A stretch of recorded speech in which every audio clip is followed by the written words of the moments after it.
lacking there at the end as Temple had the opportunity to tie up the game with a last-second three-point shot. They had 2 attempts at it, actually. They shot one, which they airballed, but then GW could not corral the rebound, and then Temple stole it back and had one more opportunity. Their leading scorer, Quentin Rose, he had a shot. Luckily, it rimmed out.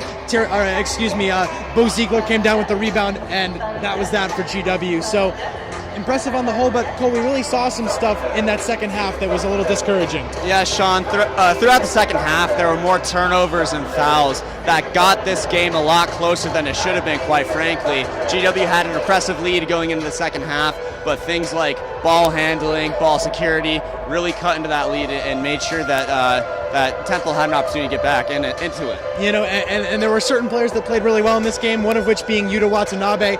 I believe he had 17.6 rebounds, shot very well from the floor, played some good defense as well. I mean, in most of that first half, you really didn't hear too much from Quentin Rose. He ended up with 20 points, I believe. A lot of those came, though, on transition buckets off of turnovers that GW committed. But so Yuta played pretty effectively the whole game. Still would have liked to see more out of Bolden, even though he had 17 points, had a couple of assists.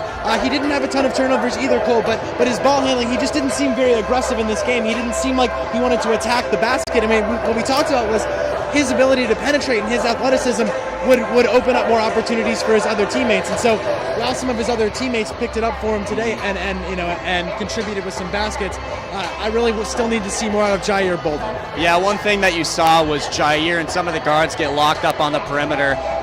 Temple made a halftime adjustment that made sure that they were really caught in the backcourt, and you also saw them use a press technique, which GW has struggled with in the past. They continue to struggle with it right now, and so that was hard to see them get caught in weird positions where they're stuck in corners, couldn't move the ball effectively, and they couldn't get into the paint. You know, and that's something that with a young team, that will improve as the season goes on. Again, we're still just in the first 10 games of this season, so you're still trying to figure out things in terms of your chemistry, where you can expect guys to be. I mean, that's really something that you get later in the season, but again, we talked about it in the pregame, talked about it at halftime, and we'll talk about it now. I really do.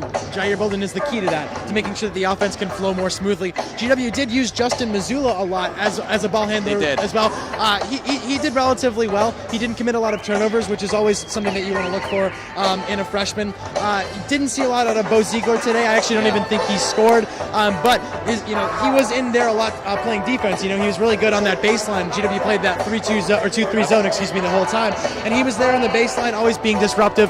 Someone else I think really important to look at for this game, Patrick Steves. Yep. Really solid energy from him, and we talked about how he had a tendency to fade away in some big games. Glad to see him have a strong performance today. Yeah, he definitely had a behind-the-scenes performance. He wasn't a star in terms of his scoring, but he had a role in the game throughout the entirety of it, and made sure he was touching the ball, getting involved on defensive and offensive glass, and that was really helpful for GW. Well, and it really was a team effort, especially in that first half. Again, they had some of those mistakes in the second half, but they pulled through in the end, so GW comes up with an impressive 71-67 victory over Temple here at the Capital One Arena. Like we said, this will be critically important for their momentum going forward with that tough slate of games coming up over the next couple of weeks. So thank you. Once again, I'm Sean Grant, and my co-anchor as always is Cole Anchustegui. Keep an eye out for some future coverage of other GW basketball games. Stay tuned, and we'll see you next time.